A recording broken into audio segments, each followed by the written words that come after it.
ආයිබෝන් කියලා පිළිගන්නවා මගේ යාළුවෝ හැමෝම මගේ YouTube channel එකට. අද ඔයාලට මට කියලා දෙන්න තියෙන්නේ මේ කෙටල් එකේ මේ ස්විච් එක මාරු කරගන්න විදිය. කෙටල් සම්බන්ධයෙන් කරන මගේ පළවෙනි වීඩියෝ එක. හරි එහෙනම් අපි ටක් ගාලා යමු මේකේ ස්විච් එක මාරු කරගන්න විදිය බලන්න. හරි අපි මුලින්ම බලමු මේකට කරන්ට් එක දීලා මේ කෙටල් එකේ බල්බ් එක පත් වෙනවද කියලා. ස්විච් එක ඔන් ඔෆ් කරාට බල්බ් එක පත් වෙන්නේ නැහැ ඒකේ. අපි ඉස්සෙල්ලාම කරන්න ඕන මේකේ මේ වයර් එක චෙක් කරගන්න. අපි බලමු කොහොමද කරගන්නේ කියලා.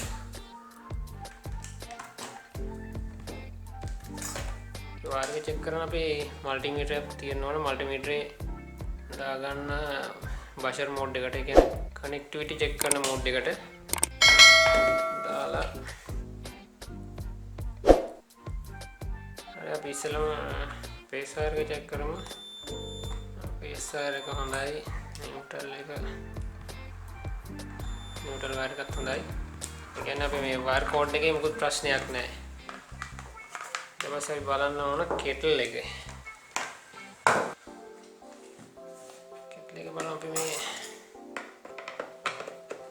ගලවගෙන කෙටල් එකේ අපි බලන්න ඉස්සෙල්ලාම මේ ස්විච් ඔන් ඔෆ් ස්විච් එක තමයි අපි බලන්න ඕන.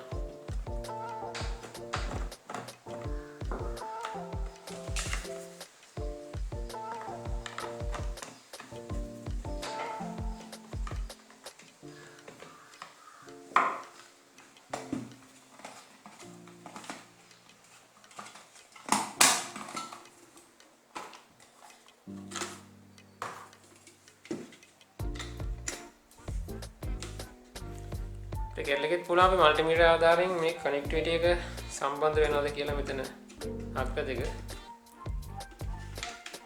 ඒවාරින් ගලවගමු පොඩ්ඩක්.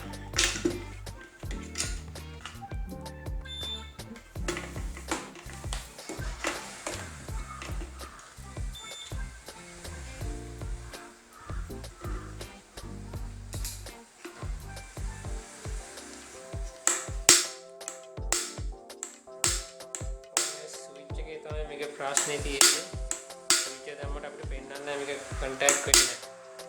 ඔයාලට පේනවා ඉතින් මේ ස්විච් එක මේ දැනටවත් මේ මලකඩ කාලා තියෙන යන.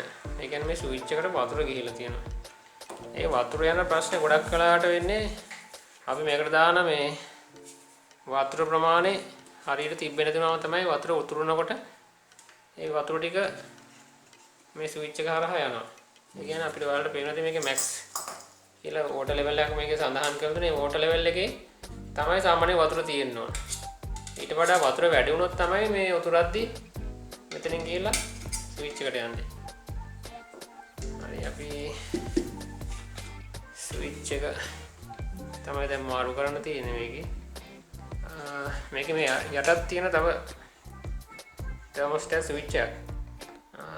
අපිට ඒකෙත් ප්‍රශ්න තියෙනවද කියලා ඕනනම් බලා ගන්න පුළුවන්. අපිට මේ වයර් දෙක පොඩ්ඩක් ෂෝට් කරලා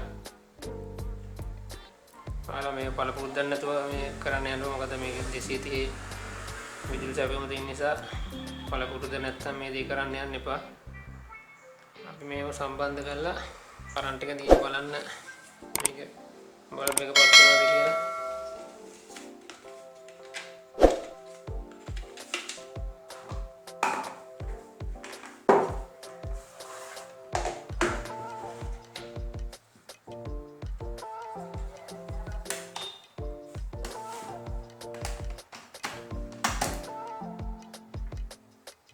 පොඩ්ඩක් අපි කරන්ට් එක පොඩ්ඩක් අපි දීලා බලමු.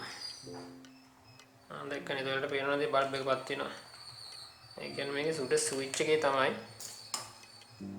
thermostat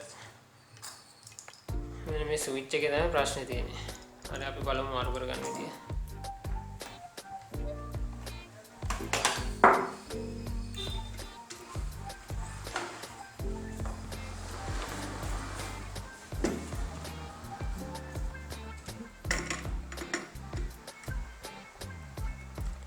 ස්විච් එක යාළුවනේ එක යනකින් තමයි සම්බන්ධ වෙලා තියෙන්නේ.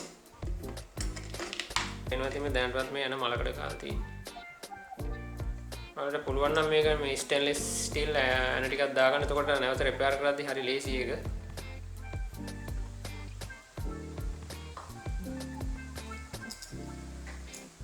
අපිට මේකේ ඔයාලට පේනවා ඉතින් මේ ස්විච් එක දැනටමත් මේක මේ උණු වෙලා තියෙන්නේ. මේ තියෙන මේක සැපෙම ලබා දෙන එක කණුවක් සම්පූර්ණයෙන් උණු වෙලා තියෙන්නේ. අපිට මේක වෙළඳපොලේ සාමාන්‍ය රුපියල් 250කට වගේ මුදලකට මේ ස්විච් එක දැනට මිලදී ගන්න පුළුවන්.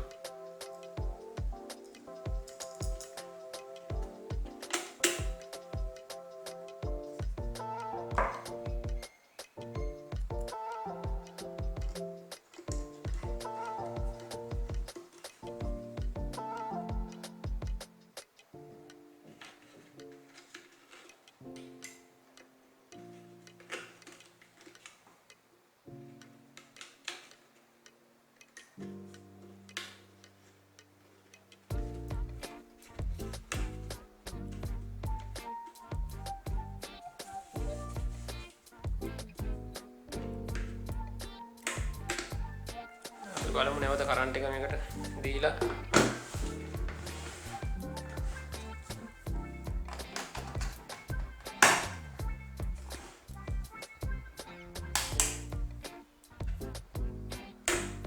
දැන් සාර්ථකව කෙටල් එක වැඩ ගන්න ස්විච් එක තමයි ප්‍රශ්නේ තිබිලා තියෙන්නේ. ඔයාලා චෙක් කරද්දී මේක වතුර නැතුව කොයිලාකවත් චෙක් කරන්න යන්න එපා. මම මේක සාමාන්‍ය තප්පර ගානක් වගේ තමයි ඔන් කරලා තිබ්බේ. ඒක නිසා ප්‍රශ්නයක් වෙන්නේ නැහැ. නැත්තම් මේක වතුර නැතුව ඔන් කළොත් මේක ඇතුළේ තියෙන කොයිල් එක පිච්චෙන්න පුළුවන්. හරි. මේ දේ තමයි මට ඔයාලට කියලා දෙන්න තිබුණේ. මේ ස්විච් එක ඉතාලම ලේසියෙන් අපිට ගෙදරදී මාරු කරගන්න පුළුවන්.